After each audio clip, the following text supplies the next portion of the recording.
Assalamualaikum warahmatullahi wabarakatuh. Bismillah, alhamdulillah, wassalatu wassalamu ala rasulillah Sayyidina wa maulana Muhammad ibn Abdillah wa ala alihi wa sahbihi wa mawalah. La hawla wa la quwata illa billah. Amma ba'd. Selamat pagi anak-anak. Gimana kabarnya?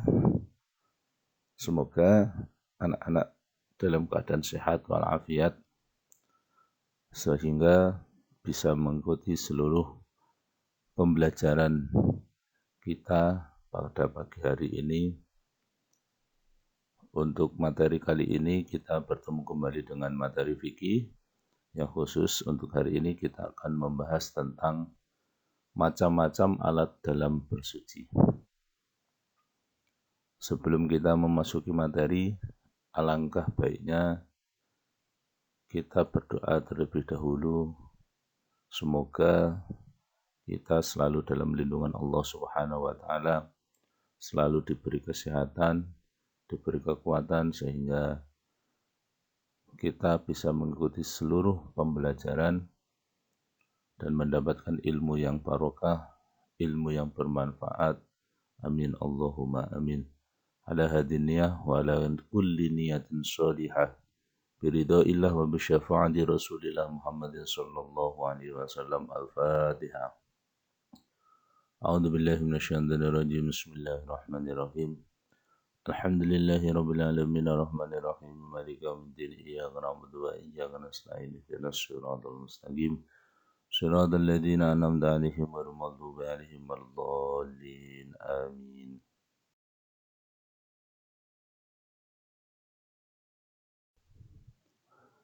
Oke anak-anak,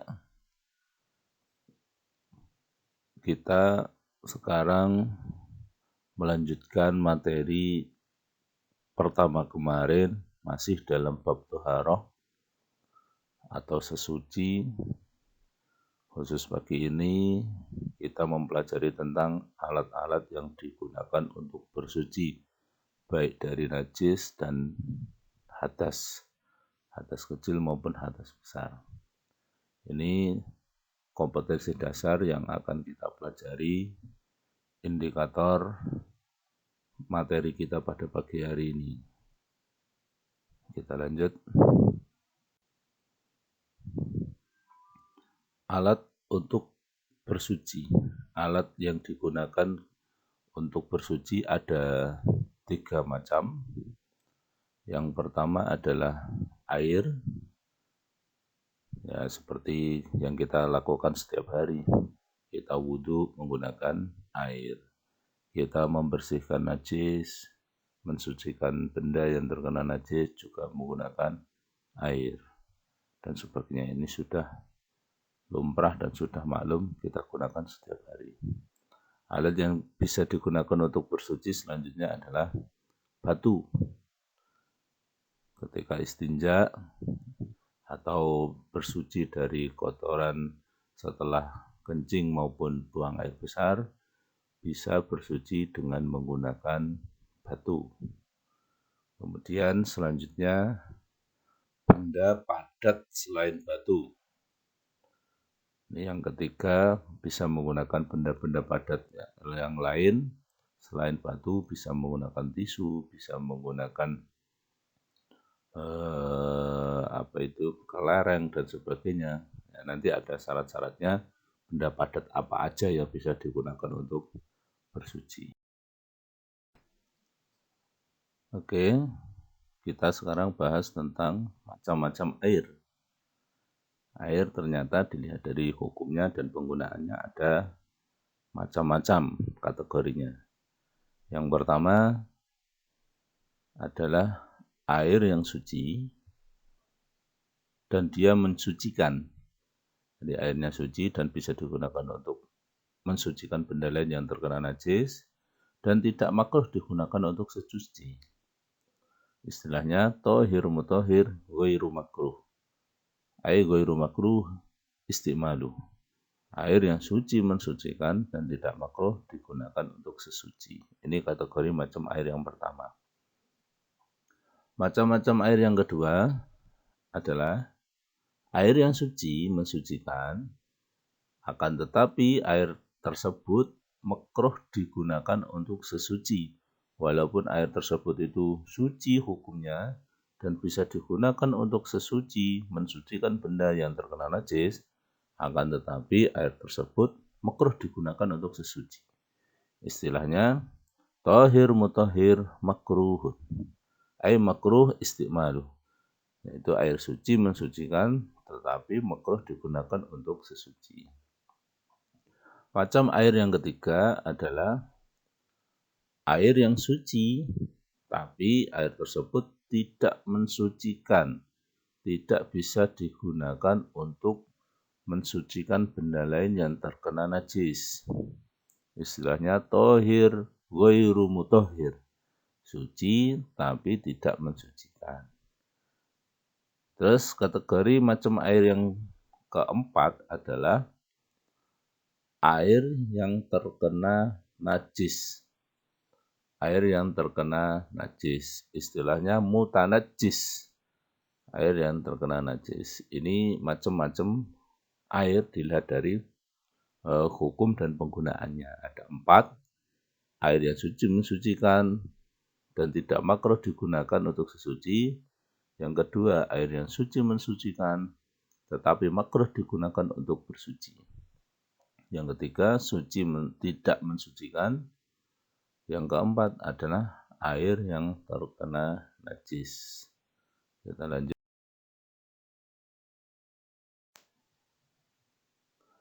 Kita bahas macam air yang pertama dulu, yaitu air yang suci mensucikan dan tidak tidak makruh digunakan untuk bersuci. Air yang suci mensucikan ya, sama dengan istilahnya air mutlak, disebut juga air mutlak. Apa itu air mutlak?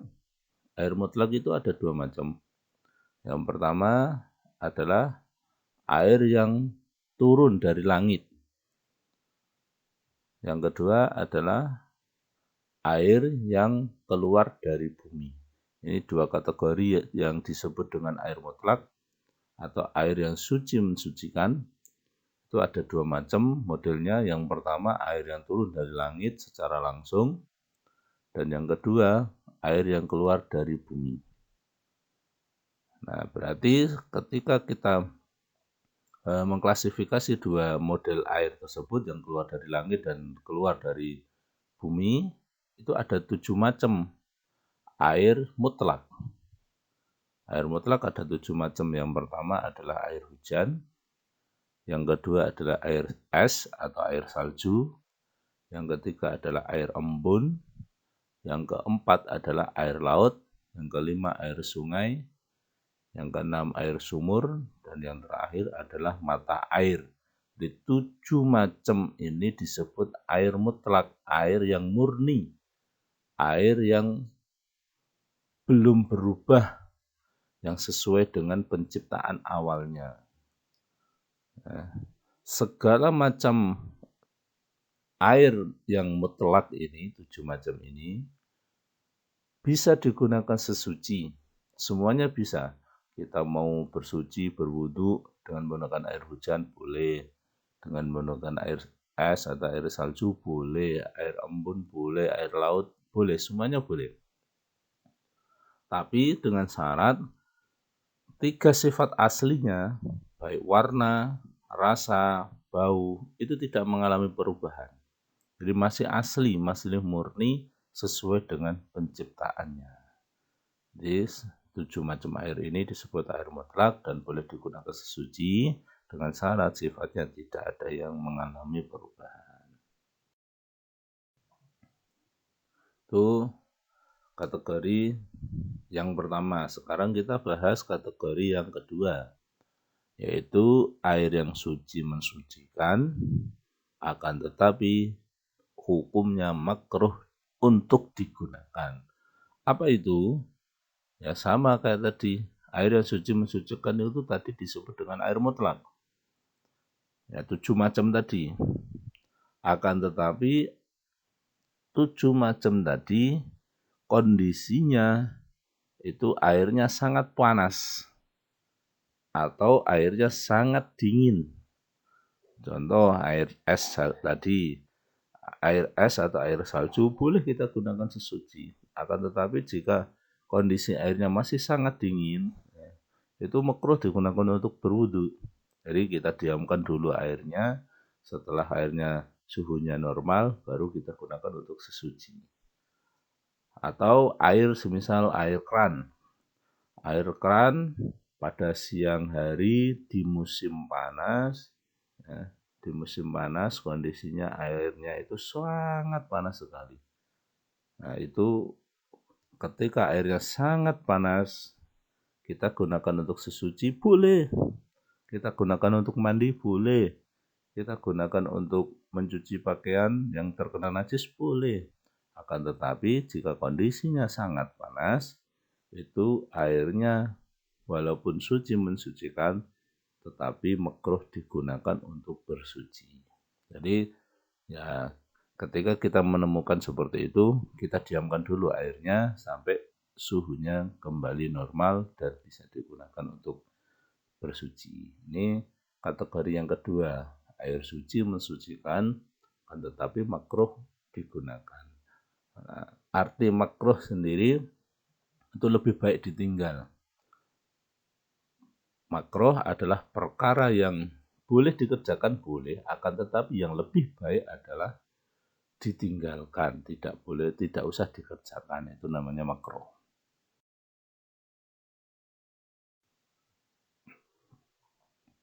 Kategori yang ketiga adalah air yang suci, akan tetapi airnya itu tidak bisa mensucikan, tidak bisa digunakan untuk bersuci, mensucikan benda yang terkena najis. Apa itu airnya?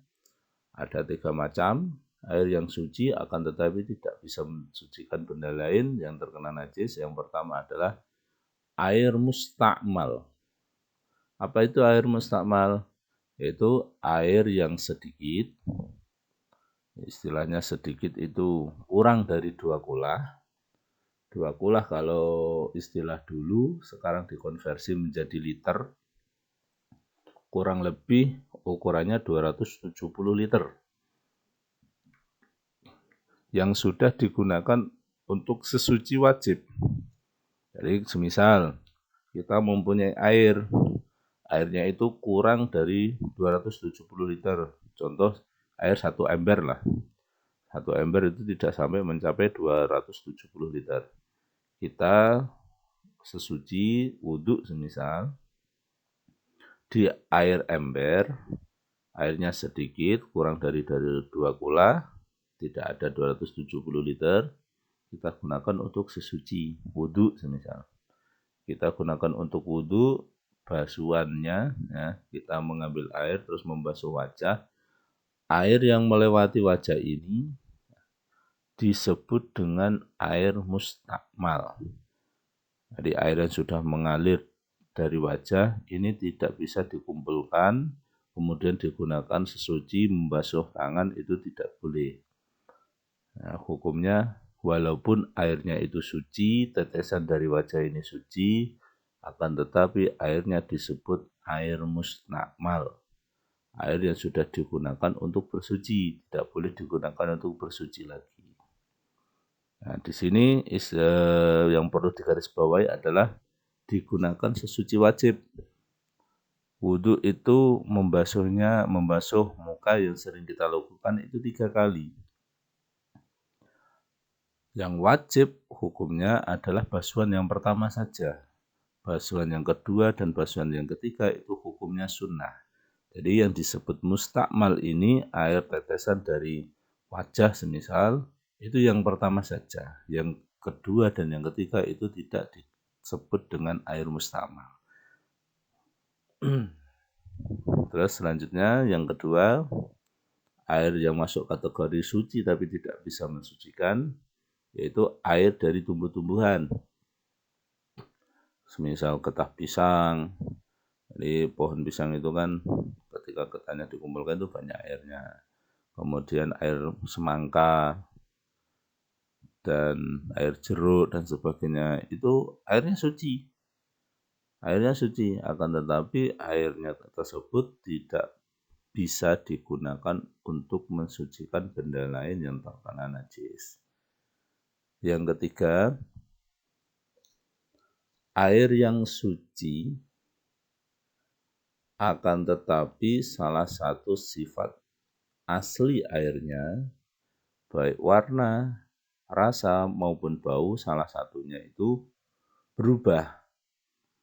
Berubahnya karena tercampur dengan benda suci lain yang mempengaruhi nama dan statusnya. Jadi airnya suci, murni, misal kita ambil air galon, air galon, kemudian air galon tersebut kita campur dengan benda suci lain. Nah, jadi harus tercampur ya, harus tercampur. Tidak hanya mujawir atau yang tidak menyampur, tidak. Tapi syaratnya harus tercampur dengan benda lain. Contohnya kita beri kopi. Ada air di gelas, kita kasih kopi.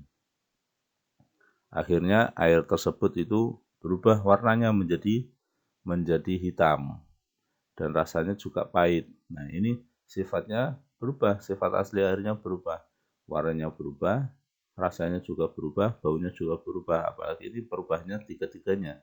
Nah, dan namanya bukan lagi air murni, tapi namanya air kopi.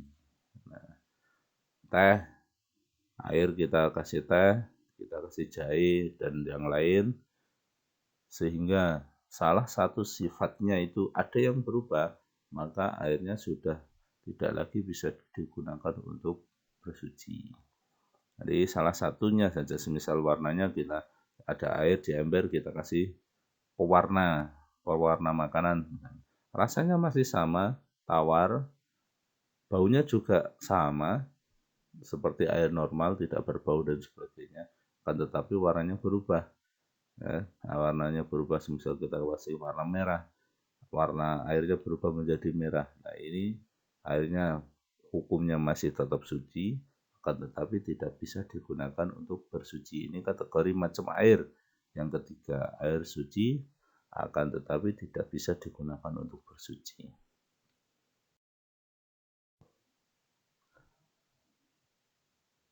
Kategori yang terakhir, macam air yang terakhir, yaitu air yang terkena najis atau mutanajis. Air mutanajis atau air yang terkena najis itu kita lihat dulu airnya. Apakah airnya sedikit? Tadi sudah saya jelaskan kategori air sedikit itu seperti apa. Apakah airnya itu banyak?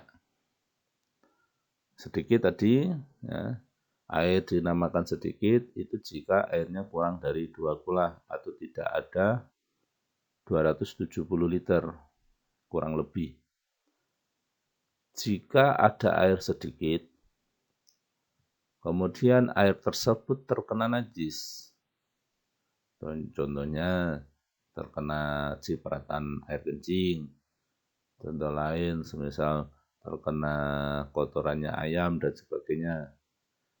Nah, ketika ada air sedikit terkena najis, maka hukum airnya langsung menjadi mutanajis atau air yang terkena najis. Langsung dihukumi najis. Kenapa? Karena air tersebut terkena najis dan airnya tidak ada 2 kulah atau kurang dari 270 liter. Mutlak langsung jadi najis, baik sifatnya berubah maupun tidak. Misal air di ember terkena kotoran ayam, airnya tidak berubah, tetap bening, rasanya juga masih sama, ya, rasanya masih sama, baunya juga masih sama, sifatnya tidak ada yang berubah, akan tetapi karena terkena najis dan kurang dari 2 kula, hukumnya langsung jadi najis, mutanajis. Tidak bisa digunakan untuk bersuci. Itu jika airnya sedikit kurang dari 2 kula. Akan tetapi kalau airnya banyak, lebih dari 2 kula, lebih dari 270 liter, 270 liter ke atas, airnya banyak, jika terkena najis, kita lihat dulu Beda dengan air sedikit tadi, terkena najis langsung dihukumi najis, sementara najis. Tapi kalau airnya banyak, lebih dari 2 kula, kita lihat dulu. Ketika terkena najis, salah satu sifatnya berubah atau tidak.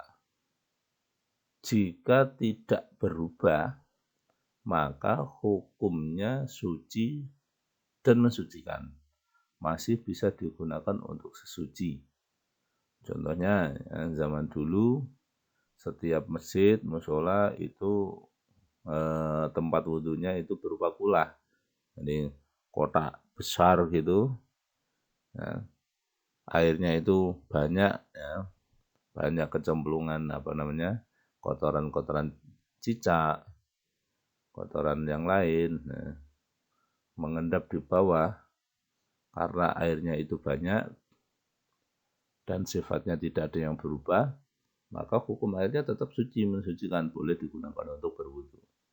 Akan tetapi jika salah satu sifatnya itu berubah, walaupun airnya banyak, lebih dari 2 kula, tapi salah satu sifatnya berubah, baik warna, rasa, bau, maka hukumnya najis atau mutanajis, terkena najis. Jadi tidak bisa digunakan untuk bersuci.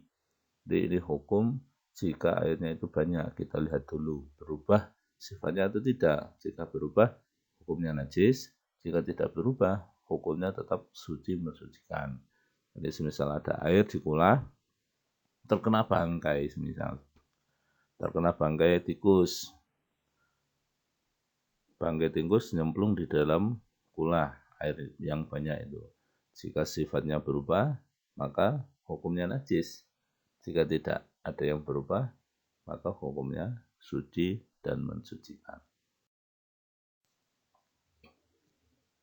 Oke, itu kita tadi sudah bahas tentang macam-macam air dan hukum penggunaan air tersebut. Sekarang kita masuk pada pembahasan alat yang kedua yang bisa digunakan untuk sesuci, yaitu batu. Batu bisa digunakan untuk sesuci jika memenuhi syarat-syarat berikut ini. Yang pertama, batu yang digunakan untuk bersuci, khususnya ini ketika kita bersuci dari kencing sama buang air besar, ya. Bersuci dari kencing dan buang air besar, boleh menggunakan batu dengan syarat-syarat tertentu. Yang pertama, syaratnya adalah menggunakan 3 buah batu. Jadi batunya ada 3. Atau boleh 1 batu, tapi 1 batu tadi memiliki 3 sisi yang bisa digunakan. Jadi batunya lebar, ada 3 sisi minimal yang bisa digunakan untuk bersuci. Kemudian yang kedua, batunya dapat membersihkan tempat keluarnya najis. Jadi batunya itu bisa mengangkat kotoran-kotoran yang nempel di tempat keluarnya najis.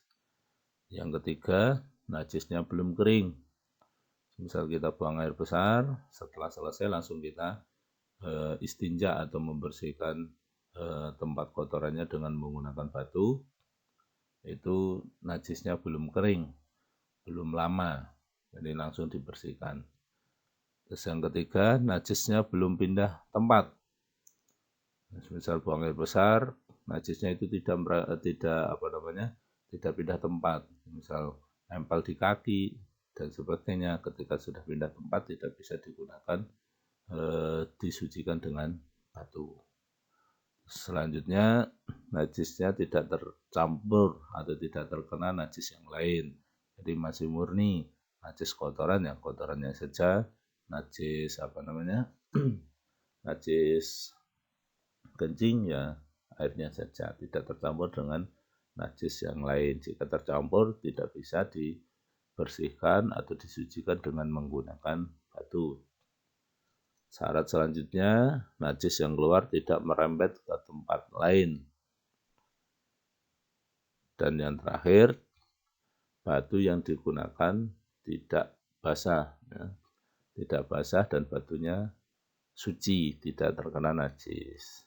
Ini syarat-syarat batu yang bisa digunakan untuk mensucikan air kencing maupun buang air besar, syarat-syaratnya. Kemudian yang terakhir, benda padat lain selain batu. Apakah boleh bisa digunakan untuk bersuci atau tidak? Benda padat selain batu contohnya yang banyak. Ada tisu, ada daun-daun, ada dahan kering, ada kayu, ya macam-macam. Itu apakah semuanya boleh digunakan untuk bersuci atau tidak? Benda-benda padat tadi yang sudah disebutkan, contohnya bisa digunakan untuk bersuci atau tidak. Dalam kondisi tertentu, hukum yang sudah ada itu memang bersuci dengan menggunakan air dan batu.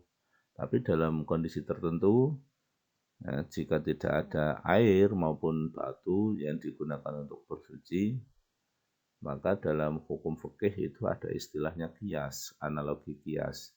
Apa itu qiyas? Yaitu menyamakan hukum yang sudah ada, jadi hukum yang sudah ada nasnya itu bersuci dengan air dan batu, itu ada nasnya, hukumnya jelas.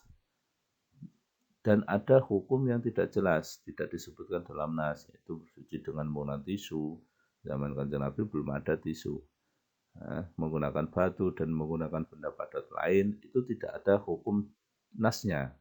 Tidak ada dalil yang secara jelas menyebutkan benda tersebut digunakan untuk bersuci, tidak ada. Akan tetapi ada kesamaan elat. Batu itu keras, bisa membersihkan dan sebagainya. Kemudian kayu juga sama, sifatnya keras, bisa membersihkan dan sebagainya. Ada kesamaan elat, ada kesamaan elat yang bisa digunakan untuk bersuci. Maka bisa disimpulkan bahwa boleh sesuci dengan menggunakan benda lain selain batu. Benda-benda padat selain batu boleh digunakan untuk bersuci dengan menggunakan analogi qiyas. Jadi bendanya sama-sama padat, bendanya sama-sama suci, bendanya sama-sama bisa membersihkan dan sebagainya. Tentu syarat-syarat benda padat bisa digunakan untuk bersuci, syaratnya harus sama dengan syarat yang disyaratkan batu pada bab tadi yang sudah dijelaskan tadi. Syaratnya harus sama, suci, keras, najisnya belum pindah tempat, tidak merembet ke tempat lain dan sebagainya, syaratnya sama.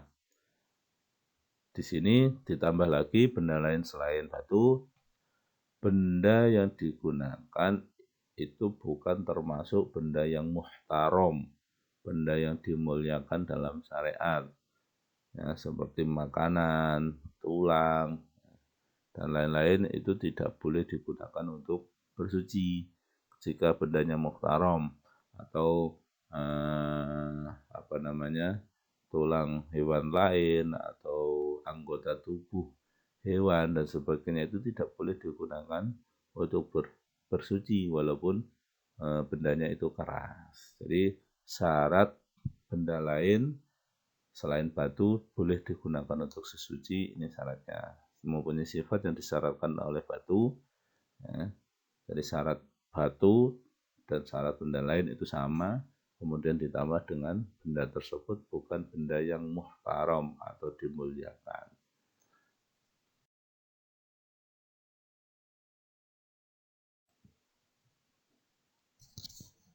Oke anak-anak, itu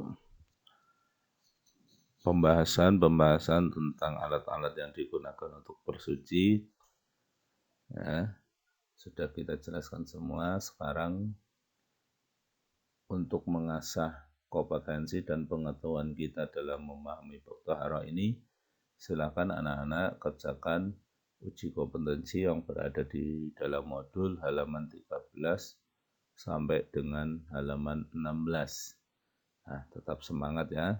dalam mencari ilmu, jangan pasti kendor, selalu semangat dalam menuntut ilmu. Semoga apa yang kita cita-citakan dikabulkan oleh Allah Subhanahu wa taala dan mendapatkan ilmu yang bermanfaat. Amin Allahumma amin. Sekian materi kita pada kali ini. Ya, tetap semangat, jaga kesehatan, selalu ikuti pembelajaran kita walaupun selama ini daring, tapi kita harus lalui semua proses-proses yang ada. Oke, sampai berjumpa lagi. See you next time. Berjumpa dalam kesempatan lain. Wassalamualaikum warahmatullahi wabarakatuh.